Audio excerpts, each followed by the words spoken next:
Assalamualaikum warahmatullahi wabarakatuh. Perkenalkan, nama saya Rahmadiana Rajanati dari kelas H2 dengan program studi S1 Manajemen dengan nomor NPM 112111113. Di sini saya serta rekan-rekan saya akan mempresentasikan tentang kebijakan fiskal sistem perekonomian Indonesia. Apa yang dimaksud dengan kebijakan fiskal?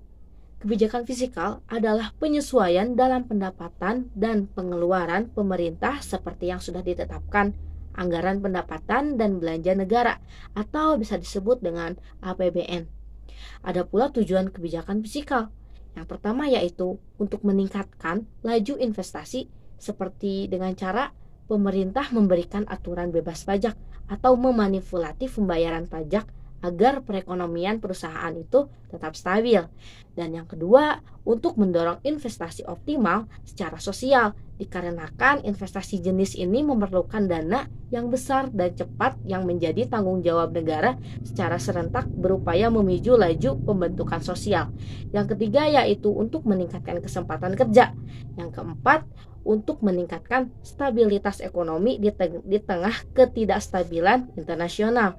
Dan yang kelima, untuk menanggulangi inflasi. Seperti inflasi bisa dilakukan lewat penundaan atau pembatalan proyek pemerintah yang sedang berlangsung untuk mengurangi peredaran mata uang. Serta yang terakhir yaitu yang keenam, untuk meningkatkan dan mendistribusikan pendapatan nasional. Seperti untuk mendistribusikan pendapatan nasional ini terdiri dari upaya peningkatan pendapatan nyata masyarakat dan mengurangi tingkat pendapatan yang lebih. Upaya ini dapat tercipta apabila adanya investasi dari pemerintah seperti pelancaran program pembangunan regional yang berimbang pada berbagai sektor perekonomian. Hanya itu yang bisa saya sampaikan. Selanjutnya akan disampaikan oleh rekan-rekan saya.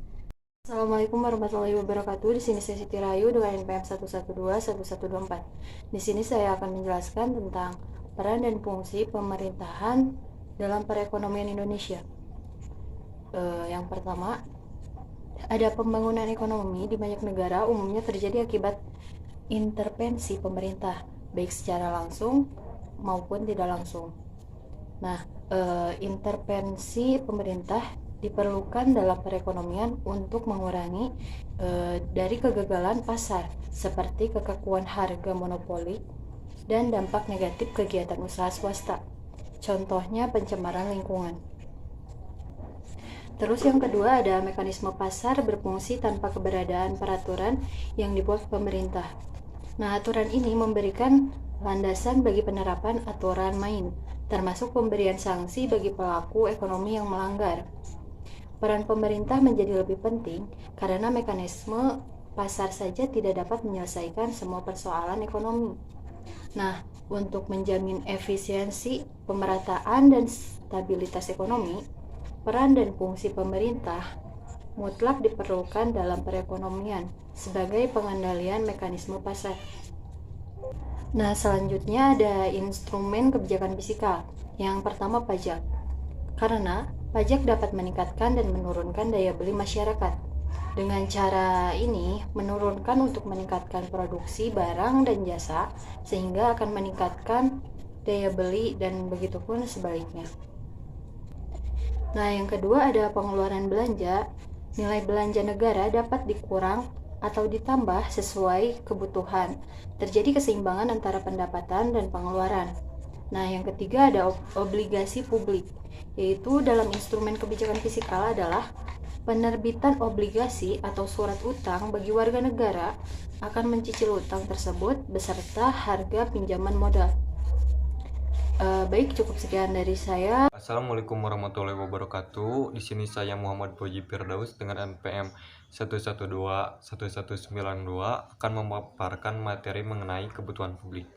Nah, kebutuhan publik itu sendiri meliputi dua macam, yaitu yang pertama barang jasa publik, dan yang kedua barang jasa privat.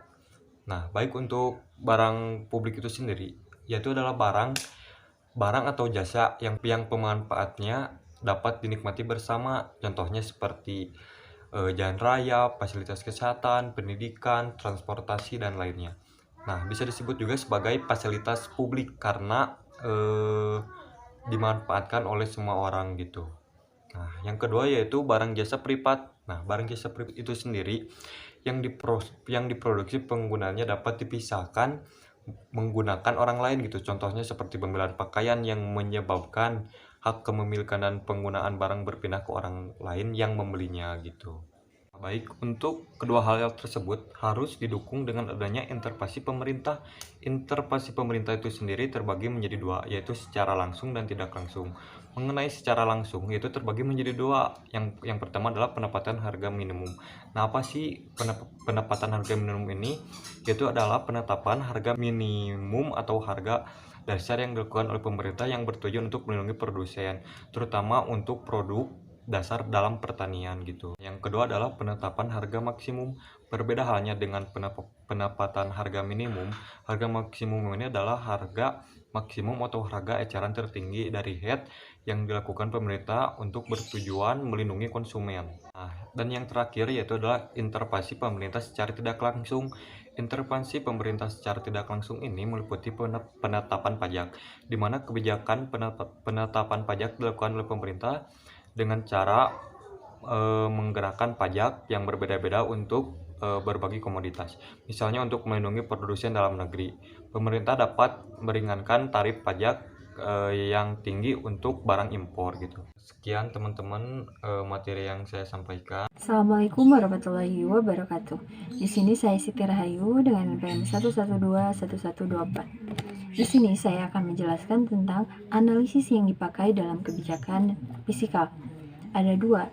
Yang pertama adalah analisis kebijaksanaan fiskal dalam sistem perpajakan yang sederhana.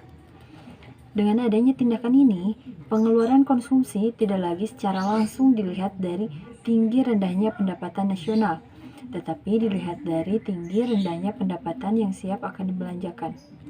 Yang kedua ada analisis kebijakan fiskal dalam sistem yang built-in fleksibel. Sistem pemungutan pendapatan yaitu untuk meratakan distribusi pendapatan agar tidak terjadi ketegangan sosial. Dikatakan fleksibel karena mengikuti pendapatan. Apabila pendapatan besar, maka jumlah pajak yang dibayar juga besar. Begitupun sebaliknya. Selanjutnya ada contoh kebijakan fiskal. Ada 3. Yang pertama, tax amnesty, yaitu pembebasan pajak berupa pengurangan atau peniadaan dalam kurun waktu tertentu bagi masyarakat yang mau melaporkan seluruh kekayaannya. Yang kedua ada subsidi BBM dan gas. Tujuan kebijakan di bidang bahan bakar ini adalah memperlancar mobilitas dan transaksi ekonomi masyarakat. Yang ketiga ada penetapan harga eceran tertinggi atau HEAD, yaitu penetapan harga jual maksimum untuk barang tertentu, contohnya seperti obat-obatan dan sembako. Nah, cukup sekian dari saya. Assalamualaikum warahmatullahi wabarakatuh. Perkenalkan, nama saya Nida Mutia Fadilah, kelas H2 Manajemen. Di sini dengan nomor NPM 1121125. Nah, di sini saya akan melanjutkan dari penjelasan rekan-rekan saya yang sudah menjelaskan apa itu apa sih pengertian fiskal dan kebijakan fiskal dan sebagainya. Nah, di sini saya melanjutkan dari penjelasan rekan-rekan saya, yaitu macam-macam kebijakan fiskal. Nah, macam-macam kebijakan fiskal ini ada 4. Yang pertama yaitu pembiayaan fungsional. Dengan pembiayaan pengeluaran pemerintah ini, pemerintah sudah sedemikian rupa sehingga si pengeluaran ini berpengaruh terhadap pendapatan nasional. Nah, tujuannya yaitu meningkatkan kesempatan kerja, lalu penerimaan pemerintah dari sektor pajak bukan untuk meningkatkan penerimaan pemerintah, namun untuk mengatur pengeluaran. Nah, mengatur pengeluaran dari pihak swasta untuk menekan. Setelah mengatur pengeluaran ini untuk menekan si inflasinya biar diatasi dengan kebijakan pinjaman. Nah, lalu ada yang kedua yaitu pengelolaan anggaran. Nah, pengelolaan anggaran ini menerima penerimaan dan pengeluaran dengan perpajakan dan pinjaman. Nah, maksudnya apa sih? Maksudnya ini paket yang tidak bisa dipisah. Dalam ini untuk menciptakan anggarannya agar berseimbangan. Nah, lalu ada yang ketiga, stabilisasi dan anggaran otomatis. Nah, stabilisasi ini diharapkan keseimbangan antara pengeluaran dan penerimaan dalam hal ini penerimaan pemerintah tanpa ada campuran tangan langsung ke pemerintah yang disengaja. Nah, dalam hal ini juga pengeluaran pemerintah ditekankan pada kas, manfaat, dan biaya relatif. Lalu ada yang keempat yaitu anggaran belanja seimbang. Nah, kebijakan anggaran belanja ini sudah dianut masing-masing sama negara dapat berbeda-beda tergantung pada keadaan dan arah yang akan dicapai oleh pemimpin atau pemerintah. Nah, cara yang dapat ditempuh itu negara dalam mencapai manfaat tertinggi dan dalam mengelola anggaran. Nah,